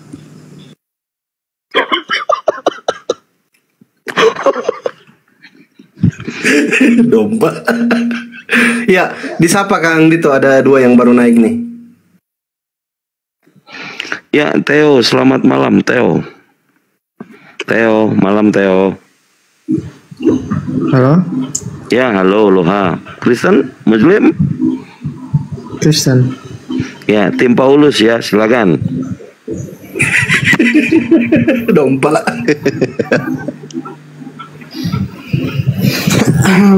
Aku sebenarnya pengen belajar sejarah aja sih. Kalau menurut kalian Islam itu apa arti dari nama Islam? Islam artinya selamat. Yesus juru selamat. Yesus juru Islam. Berarti Islam itu adalah ada pengertiannya begitu ya? Iya, selamat. Islam itu ya selamat. Ya. Sekarang saya mau nanya, Israel itu artinya apa? Israel. El itu Tuhan. Israel itu artinya apa? Secara umum Israel itu artinya apa? Yang saya tahu mereka adalah anak Tuhan. Menurutmu? Kalau Israel itu menurut pandangan kami itu bangsa pilihan Tuhan. Ya, orang yang berjuang, orang yang bergulat dengan Tuhan, atau anak-anak Tuhan lah ceritanya. Terus apa masalahnya? Kalau Kristen artinya apa? Tadi kan kamu bilang kalau Yesus datang untuk sama orang Israel. Iya, itu pengakuan dia kok. Matius 15 nomor 24, aku diutus. Sabar. Berarti udah kenal. Ya udah dijawab Bang Juma, Israel itu ya hamba Tuhan. Kalau Ismoko apa Bang? Ismoko artinya apa Bang? Israel udah Ismoko. Apakah kita di sini tukang hujat? Loh, saya nanya, Ismoko artinya apa? Kan Israel kamu mengarah itu ke ketidakjelasan. Jadi istilahnya kayak penuh dengan emosi, hawa nafsu. Kenapa lu emosi orang cuma tanya Ismoko? Gimana sih? Saya tanya Israel. Iya, kenapa Tadi kan Israel kamu ada apa bilang rupanya? Islam. Kamu tadi kan Kamu udah dijawab. Saya boleh nanya dong. Saya nggak nanya kamu deh. Saya nanya Kang Dito, lu diam dulu ya. Kang Dito Israel udah. Kalau Ismoko siapa? Ismokondo. Nggak tahu sih. Ismoko. Ya udah, Ismoko nggak tahu. Nggak tahu. Ya, jadi tukang hujat ya. Kenapa kamu yang ngomong? Saya nggak nanya situ. Tunggu Banyumas dulu. Ya kamu ini gimana sih? Orang saya nggak nanya situ kok. Theo. Kan saya tamu. Theo. Ya, aku tanya Theo. Theo kalau ditambahi S-nya jadinya Theos bukan? Enggak, itu nggak ada berhubungan dengan Alkitab dan Al-Quran ya. Terus kamu mau arahnya kemana? Kamu mau turun di mana deh? Jadi kan pertama kamu kan bahas masalah Yesus diutus untuk bangsa Israel. Sekarang saya tanya, Israel itu apa artinya? Selamat. Itu Israel. Enggak udah dijawab tadi. Coba kita rumuskan lagi. Israel itu kan nama lain dari Nabi Yakub, nama lain dari Yakub, gitu loh. Arti namanya bukan nama lain dari siapa, bukan itu. Tadi sudah dijawab belum oleh Bang Juma? Sudah. Orang yang berjuang dengan Sudah Tuhan. dijawab, berarti. Sekarang ngapain ditanya lagi? Berarti dari pengertian itu berarti Yang cuma itu doang, nggak ada lain. Gimana sih? Secara tidak langsung Bang Zuma bilang. Ini malam kok kenapa banyak orang sedang yang naik, orang dan ya pi. Iya. Wong edan kabeh nang kene. Hujat ya. Ya. Kang Dito, piye wong edan kabeh nang kene. Enggak bahas semua. Aku bahas Iki arep didukno nandi iki, diceblokno di rokok ya. Iya. Nah, rokok sih. Rokok nang tak kemplang dasmu. Bentar Bang Andi, Kang Dito ini Bang Rostrom. Sebenarnya Bang Rostrom ini mau jadi tim Yesus atau tim Paulus sih Bang Rostrom? Coba Bang Rostrom. Iya, itu aku juga mau tegaskan. Tim Yesus lah. Oh, tim Yesus. Syahadat. Ini kenapa ada properti Bang Zuma naik.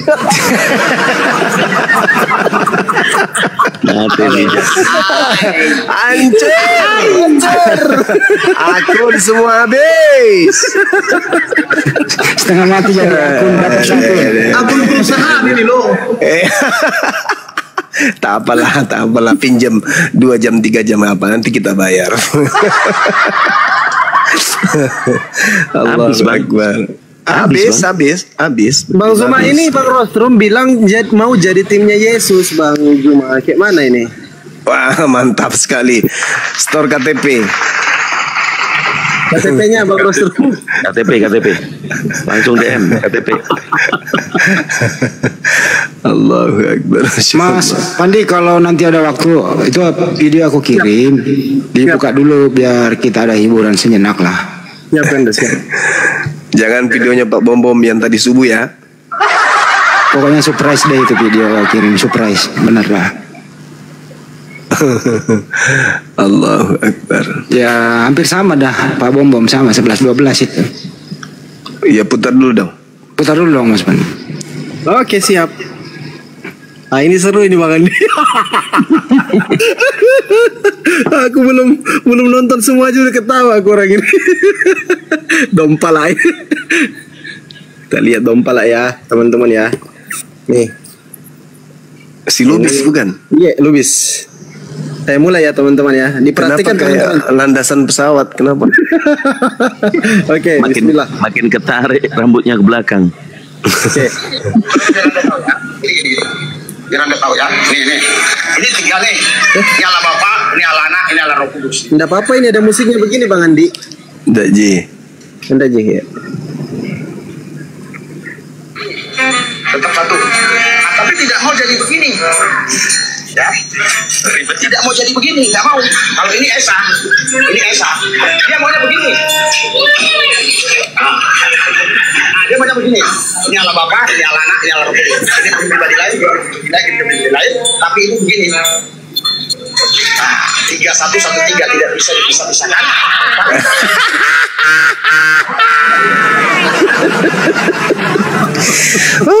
Demi uang, demi duit, gila pun Cukup, bisa. udah itu cukup. Oke, siap. Demi duit, gila pun boleh. Yang penting duit. Alamak. Jadi ada tiga pulpen, satu Bapak, satu Yesus, satu Roh Kudus. Itu nggak bisa dipisah, harus didempetin.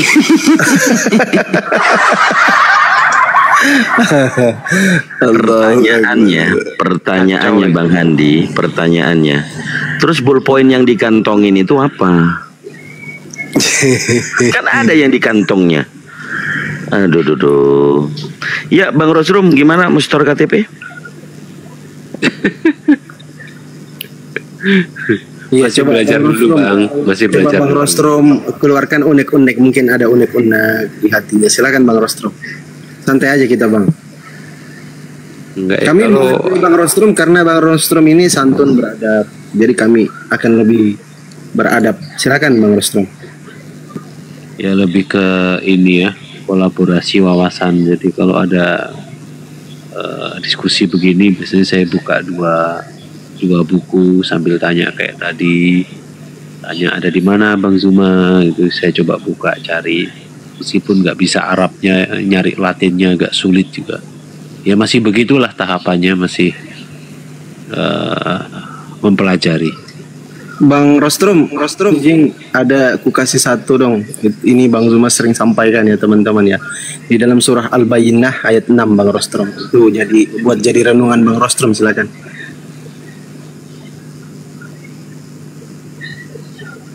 Bayyinah. Yap, Al-Bayyinah ayat 6. Silakan Bang Rostrom. Boleh dibacakan Bang? Enggak apa-apa kalau mau dibacakan. Atau Bang Zuma yang bacain boleh. Al-Bayyinah ayat 6. A'udzubillahi minasyaitonirrajim. Bismillahirrahmanirrahim. Innal ladzina kafaru min ahlil kitabi wal musyrikina fi nari jahannam khalidina fiha ulaika hum syarrul bariyah. Kata Allah, sungguh orang-orang yang ingkar dari golongan ahli kitab dan orang-orang musyrik akan masuk ke neraka jahanam. Mereka kekal di dalamnya selama-lamanya. Mereka itu adalah sejahat-jahatnya makhluk. Itu kata Al-Quran surah Al-Bayyinah ayat 6. Innal ladzina kafaru, sesungguhnya orang-orang kafir dari golongan ahli kitab dan orang-orang musyrik, artinya menduakan pencipta langit dan bumi, itu akan masuk ke dalam neraka jahanam. Mereka kekal selama-lamanya di dalam. Mereka itulah adalah sejahat-jahatnya makhluk. Jadi sejahat-jahatnya setan, lebih jahat lagi orang-orang ingkar dari golongan ahli kitab dan orang-orang musyrik ini, orang-orang kafir maksudnya. Jadi Al-Quran mengatakan orang yang ingkar kepada kebenaran Islam, bahwa pencipta langit dan bumi itu laisa kamitslihi syai', tidak serupa dengan makhluknya, dan kemudian pencipta langit dan bumi itu mengutus nabi, penutup para nabi, yaitu baginda Rasulullah Muhammad SAW. Mereka ingkar terhadap keadaan itu. Kata Allah, mereka itu adalah sejahat-jahatnya makhluk, artinya lebih jahat daripada iblis. Seperti itu kawan. Silakan. Ya, saya ngopi dulu sebentar ya. Silakan. Siap Anda. Bang Rostrom, monitor. Iya.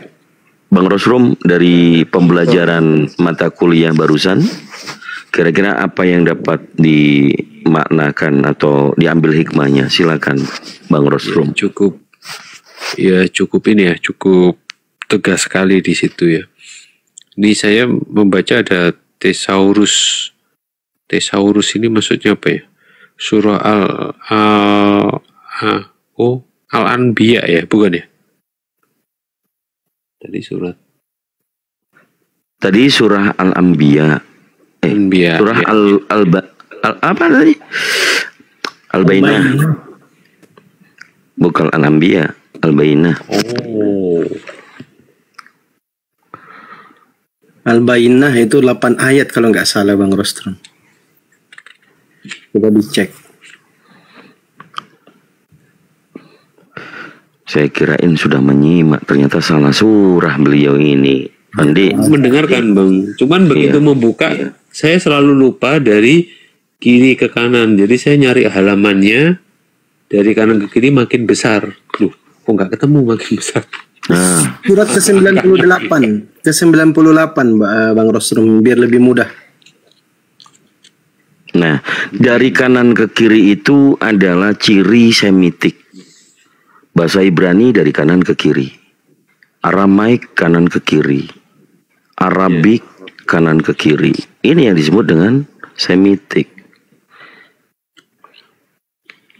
Wah, itu sudah ciri-ciri kebenaran itu. Ini kalau kafir ya, baru baca ayat ini, itu biasanya bergetaran itu hatinya. Mana ada mereka? Mana ada?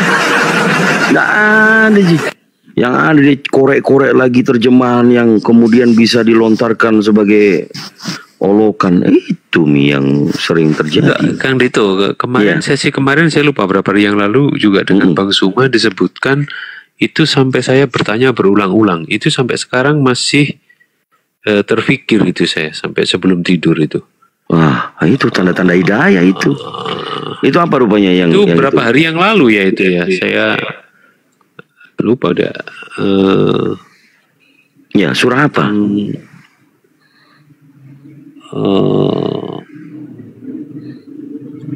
Ya mesti mengingat lagi, saya buka-buka.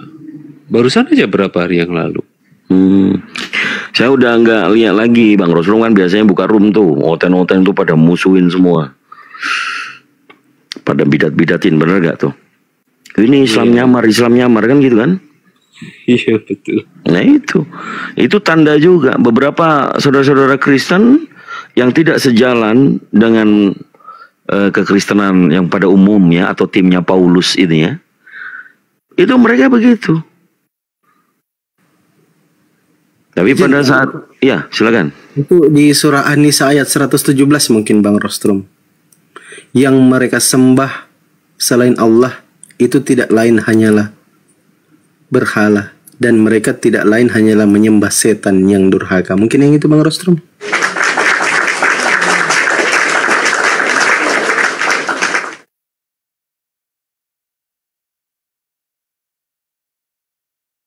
Mute-nya dibuka. Lanjut Kang Dito. Iya, tanda-tanda orang baik itu paling cepat mendapatkan hidayah.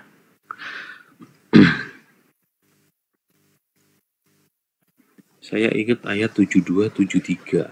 Nah, ini membahas Al-Maidah kali, Bang. Ibu, Mas Pandi, hiburan lagi deh satu kali deh. Siap, Bang Andi. Hobi kali yang kayak gini Bang Andi. Hobi kali ntar ya. Nih.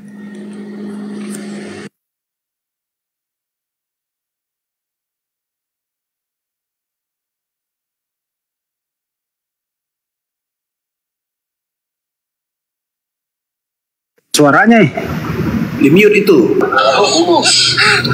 Ada pembatasan. Ulang. Nggak ada suara. Ada pembatasan, nggak bisa ada, kita kena pembatasan, nggak boleh putar-putar kayak gitu. Ini ya udah. Dibatasi. Jadi poinnya apa itu? Direvisi, bullpoint diganti kertas gitu ya Bang Andi ya? Iya. Gagal pulpen ganti kertas. Allahu Akbar. Lucu-lucu memang sih. Al-Maidah 72, 73 kayaknya. Bener, ada yang ingat ya? Wah, iya itu.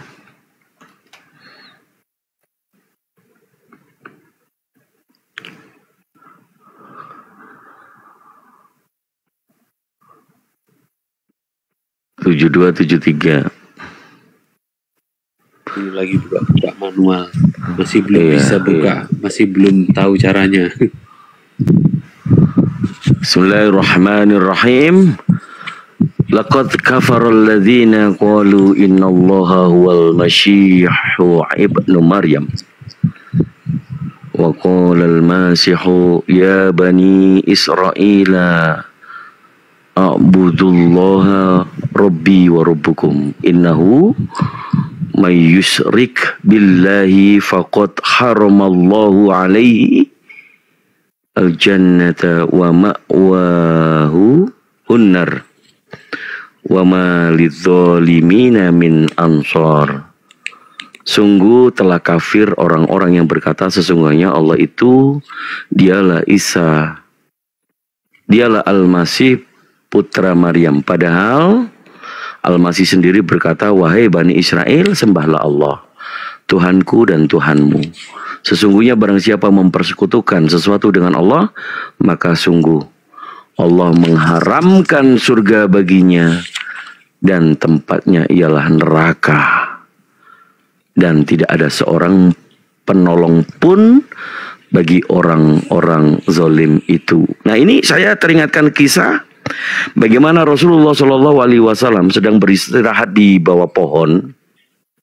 Kemudian ada orang kafir Quraisy ya, dia menodongkan pedang pas di leher baginda Rasulullah Muhammad SAW. Pada saat baginda terbangun, orang kafir itu bertanya, wahai Muhammad, kalau dalam keadaan seperti ini siapakah penolongmu? Nabi Muhammad menjawab, Allah. Seketika mendengar hal tersebut, orang kafir itu terpental. Dan posisinya dibalik. Rasulullah mengambil pedang itu, kemudian menghunuskan di kepalanya orang kafir itu dan menanyakan seperti halnya yang disamakan. Wahai fulan, siapakah penolongmu untuk saat ini di kondisimu? Maka orang kafir itu menjawab, tidak ada Muhammad. Kemudian Nabi Muhammad melemparkan pedang itu dan membangunkan orang kafir itu dan mengatakan, sesungguhnya penolong bagimu adalah Allah. Seketika itu langsung lari orang kafir itu. Beberapa hari kemudian orang kafir itu datang kepada Rasulullah dan mengikrarkan, asyhadu an la ilaha illallah wa asyhadu anna Muhammadar Rasulullah. Itu yang dapat mungkin saya sampaikan, Pak Bro Rosrum ya. Disitulah nilai daripada keajaibannya yang dapat kita ambil hikmahnya, bahwa baginda Rasulullah SAW itu dilindungi oleh Allah. Begitu Bang Rosrum. Posisinya saat ini hampir sama dengan Anda. Kalau Anda saya tanya, siapakah penolong Anda saat ini? Setelah banyak diskusi dengan kami, dengan Bang Zuma, abang kami, jawaban apa yang akan abang jawab? Apakah tetap Yesus atau Tuhannya Yesus? Kalau menjadi timnya Yesus, pasti menjawab Tuhannya Yesus. Sama dengan kami. Allah Subhanahu wa Ta'ala mewahyukan kepada baginda Rasulullah SAW tentang bagaimana manusia itu hanya bergantung kepada Allah. Surah Al-Ikhlas ayat yang kedua. Allahus Somad. Allah tempat bergantungnya manusia. Jadi bukan gambaran manusia digantung kemudian kita ditebus dosa kita. Allahu Akbar. Itu Bang Rosrum ya. Mudah-mudahan bisa menjadi jalan hidayah buat antum, karena kemarin sudah tadi sudah mengatakan sampai tidak dapat tidur ya, masyaallah. Jadi hidayah itu sudah muncul, sudah nampak, hendaknya diterima.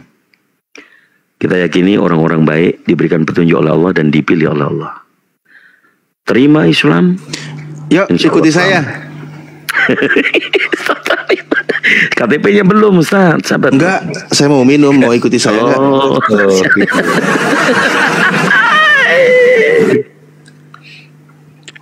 Follower saya hilang semua.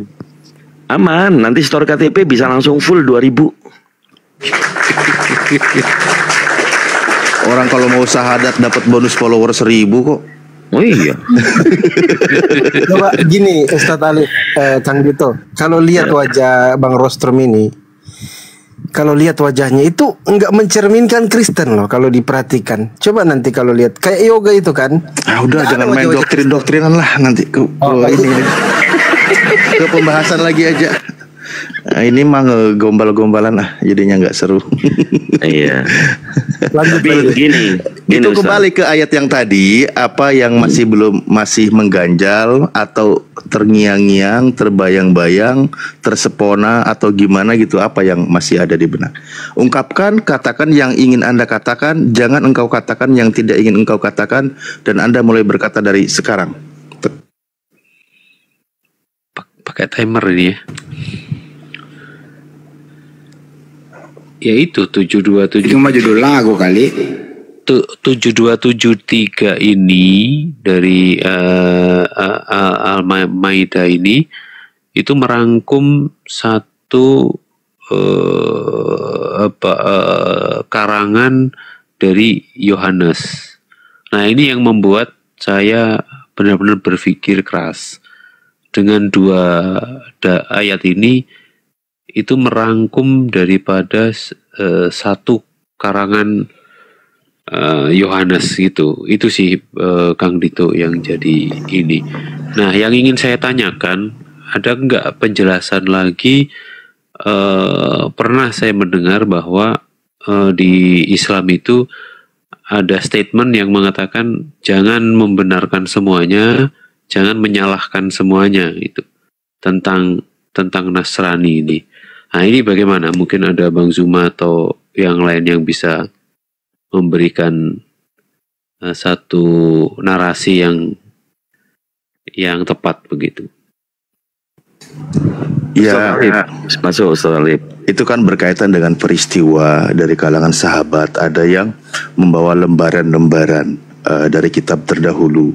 Maka pesan Rasulullah itu la yusaddiquhum wa la yukadzibuhum. Itu maksudnya jangan kau benarkan semuanya, jangan kau juga dustai semuanya.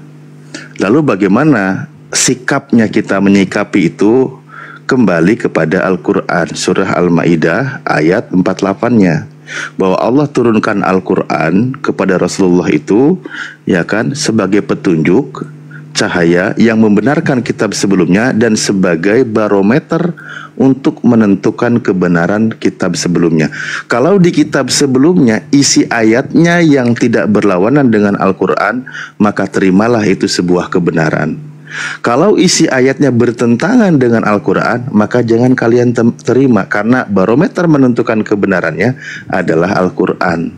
Contoh misal ketika Yesus berkata diutus hanya untuk Bani Israel, dan dia memang untuk Bani Israel, dia mengatakan demikian. Al-Quran mengatakan wa rasulan ila Bani Israel, dan sebagai utusan Allah untuk Bani Israel, itu masih sejalan kebenarannya, maka boleh diterima. Nah itu, begitu juga ajarannya tentang bagaimana percaya terhadap ketuhanan. Apa yang disampaikannya bahwa percaya Tuhan itu Esa, tiada Tuhan selain Dia. Al-Quran juga mengatakan seperti tadi dikatakan, ya Bani Israil a'budullaha Rabbi wa Rabbakum. Wahai Bani Israel, sembahlah Allah yang Tuhanku dan Tuhanmu. Nah, kalau ada ucapan Yesus yang memang menyampaikan kepada Bani Israel agar menyembah Tuhan yang Esa itu, nah itu sebuah kebenaran yang harus diterima. Begitu barometernya, Pak. Makanya ketika kita membahas tentang Al-Quran, lalu kita mengkaji, ya teman-teman Kristen, dan di situ ketika kita berdiskusi dengan teman-teman Kristen, selalu mengambil dalil narasi pembenarannya berdasarkan pernyataan dari Paulus. Mohon maaf, seperti peristiwa penyalibannya, percaya Yesus sebagai Tuhan, mati di kayu salib, menebus dosa dan sebagainya. Nah, itu nggak ada di ajaran Yesus. Jangan untuk masuk kategori kepada kitab sucinya yang mengatakan kanonik itu, yang 4 sinopsis itu. Yang sinopsis itu yang Matius, Markus, Lukas, Yohanes, itu perlu kita cari, sesuaikan dulu kebenarannya. Yang barometer neracanya itu adalah Al-Quran. Lah kalau surat orang lain, apalagi yang sangat, jangankan dengan Al-Quran, dengan pernyataan Yesus sendiri pun sudah berlawanan, makin jauh gitu loh. Seperti yang sudah kita tadi bahas, sehingga muncullah tema tim Yesus dan tim Paulus gitu, Bang. Iya, saya masuk sedikit, Ustadz sama Bang Zuma masih bikin kopi ya. Ini yang kemarin juga saya sudah share kepada teman-teman juga. Boleh izin host? Ya, ini dalam tafsir Jalalain dalam surah Al-Hadid ya, atau surah yang ke-57 ayat yang ke-27. Kita ambil dalam tafsiran ini bahwa kejadian pada waktu Nabi Isa alaihissalam ya. Di sini ya. Karena kebanyakan di antara mereka meninggalkannya dan kafir kepada agama Nabi Isa. Lalu mereka memasuki agama raja mereka. Akan tetapi masih banyak pula di antara mereka yang berpegang teguh kepada ajaran Nabi Isa. Lalu mereka beriman kepada Nabi Muhammad. Maka kami berikan kepada orang-orang yang beriman kepada Nabi Isa di antara mereka pahalanya, dan banyak di antara mereka orang-orang yang fasik. Jadi ada agama raja mereka. Ya, ini surah Al-Hadid. Kalau kita membaca Al-Quran kemudian ingin memahami maknanya, landasannya bukan hanya di dalam terjemahan. Ini yang sering salah kaprah orang-orang Kristen. Jadi untuk memahami maknanya metodenya banyak banget. Inilah kami sebagai tim Yesus ya. Atau kalau dalam keimanan tadi, Yesus yang anak manusia putra Maryam itu ya memang Nabi Isa alaihissalam. Itu Bro Rosrum. Jadi digambarkan dalam Al-Quran banyak yang masih mengikuti ajaran Nabi Isa, mereka beriman kepada Nabi Muhammad. Saya tanya kepada antum, Bang Rosrum, apakah Anda juga percaya kepada Nabi Muhammad? Dari saya baca sejarah dan literasi, saya percaya Nabi Muhammad itu ada, pernah hidup pada zamannya. Percaya bahwa Nabi Muhammad utusan Allah, Tuhan pencipta seluruh alam? Dari literasi yang saya baca seperti itu bunyinya. Setelah membaca, diimani dan diyakini nggak? Masih saya anggap sebagai wawasan. Oke, siap. Oke. Silakan, Bang Andi, lanjut. Setalip. Izin Abang Daku, sebelum saya turun, saya mau sedikit memaparkan yang sudah saya kutip ya. Izin kalau gitu, Bang Andi, Ustaz Ali. Ya, izin diterima. Silakan. Baik, terima kasih. Pintu sudah dibuka. Baik teman-temanku semuanya. Setelah kita dengar tadi pembahasan dari beberapa saudara kita dari Aliteng, saya mengutip pembicaraan itu. Begini, tanda-tanda Lucifer datang, tamu iblis yang tadi undang. Pada mulanya in the book bersama-sama dengan kutub, sebelum mutar semalam suntuk dan akhirnya oleng jadi bubuk. Itu semua adalah kehendak iblis, penguasa dunia menciptakan Bani Silibilis, berhasil menjadikan karya kejam antagonis dan mematikan anak manusia dengan miris. Karya busuk tebusan konsili Bani Aliteng menjadikan Tuhan terkutuk. Demi mendapatkan endorse dan iming fulus, menjual cerita ke Pulau Patmos dan dusun Tarsus. Karya busuk tebusan konsili Bani Aliteng menjadikan Tuhan terkutuk beleng-beleng, cambuk tombak gantung pose telenjeng, jadikan tubuh Tuhannya seperti daging dendeng. Versi kedatangan jasad ikut turun dengan malaikat, dari timur ke barat terang cahaya bagaikan kilat. Namun versi hoak mengelilingi lampu disko bulat yang datang ke penyesat ulus buatan mata tidak melihat. Karena cahaya lampu sorot LED 1000 voltase dan 10.000 watt. Bermusyawarahlah semua pemuka aparat desa, dari RT RW pemuda setempat dan ibu-ibu PKK, untuk menangkap, memusnahkan anak manusia agar ditumbalkan rabirasi dan penjajah Roma. Anak Indonesia ini tersorot terkena delik, semua karena pasal cuan dan unsur politik. sebab dia penghalang batu sandungan fisik, tujuan ingin merubah anggaran perda pajak logistik. Semua aparat desa Pemda Roma setuju berkoalisi, tujuan mempertahankan perpuluhan sistem ekonomi. Rencanakan busuk dan kotor diatur dengan konspirasi agar anak manusia dijadikan tumbal dan harus mati. Kami ucapkan pada kafir Ali Teng, selamat menikmati, terima gaji. Stay tune. Darah Yudas, tulang Paulus, ginjal Markus. Baik, silakan abang-abang semua. Untuk teman-temanku, saudara-saudaraku yang terkasih yang bekerja di ladang Tuhan, tap-tap layarnya.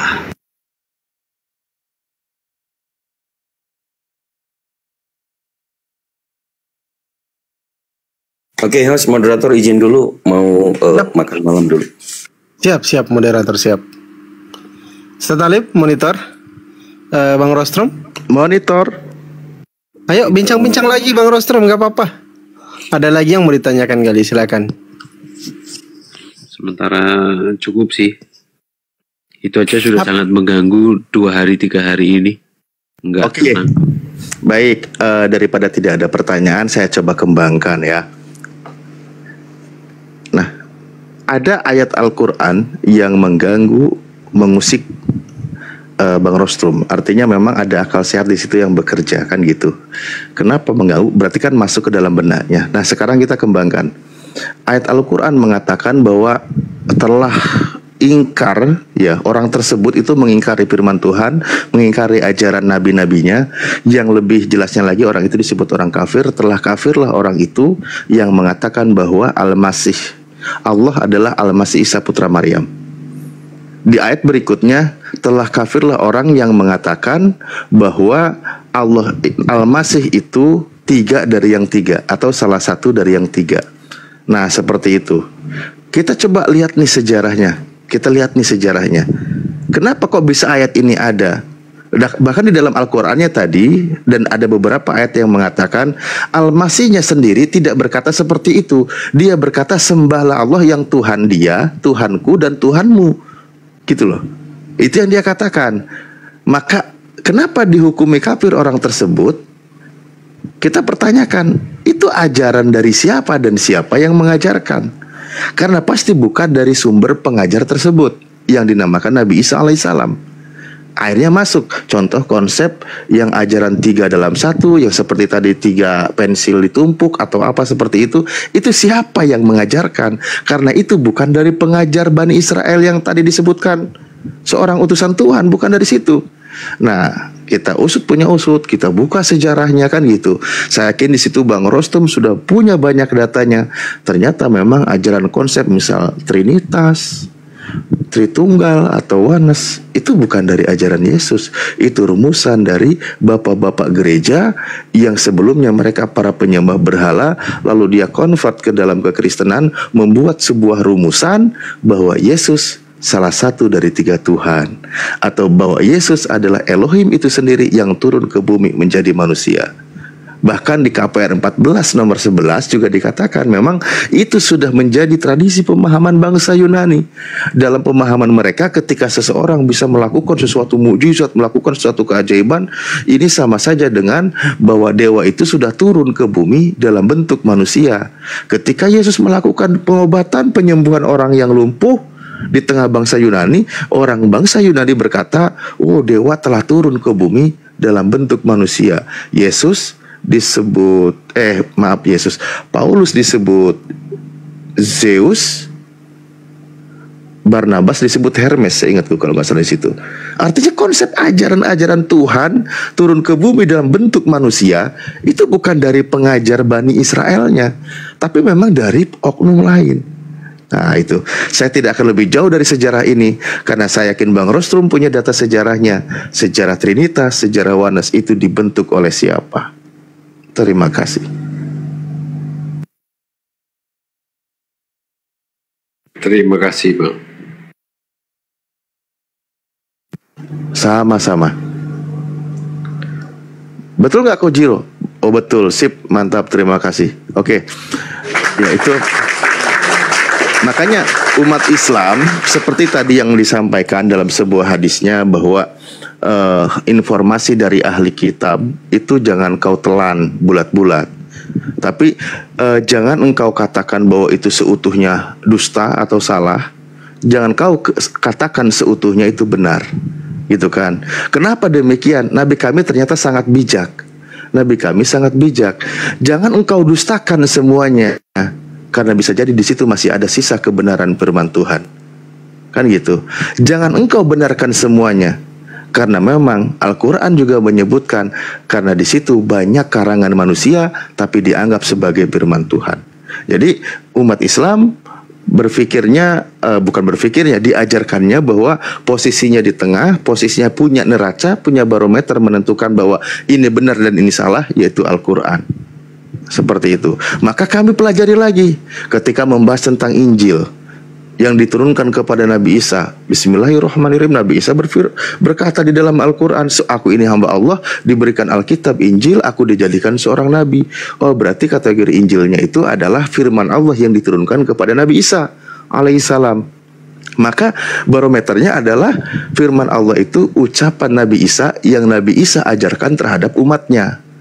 Nah, di luar dari itu bisa dikatakan catatan penginjil, maksudnya catatan murid-murid yang mencatat kisah seorang penginjil yang bernama Yesus, kan seperti itu. Nah, yang firman Tuhannya di situ. Nah, yang Injilnya itu, yang firman Tuhan itu yang perlu kita saring lagi. Bagaimana menentukan kebenarannya gitu. Ditelah. Dan ketika kita telusuri bagaimana tinta merah, kalau kita bahasakan yang dicetak dalam bentuk tinta merah, yang di situ masih banyak yang sejalan dengan apa yang kami pahami berdasarkan ucapan-ucapan Yesus itu sendiri. Bagaimana dia berkata bahwa apa yang aku sampaikan sesuai dengan apa yang difirmankan oleh Tuhan kepadaku. Lah, memang seorang nabi menyampaikan firman Tuhan begitu. Dia tidak mengakui kalau dia itu sendiri mutlak yang memiliki firman, tapi dia hanya menyampaikan firman Tuhan yang Tuhan sampaikan kepadanya. Nah, Nabi kami juga berkata demikian ketika dia menyampaikan firman Tuhan. Wa ma yantiqu anil hawa in huwa illa wahyu yuha. Aku berkata bukan dari kemauanku sendiri, kata Nabi Muhammad Rasulullah SAW. Aku menyampaikan sesuai dengan Allah wahyukan kepadaku. Nah, jadi ucapan-ucapannya itu loh kok lebih logis gitu lah. Seperti itu, Bang.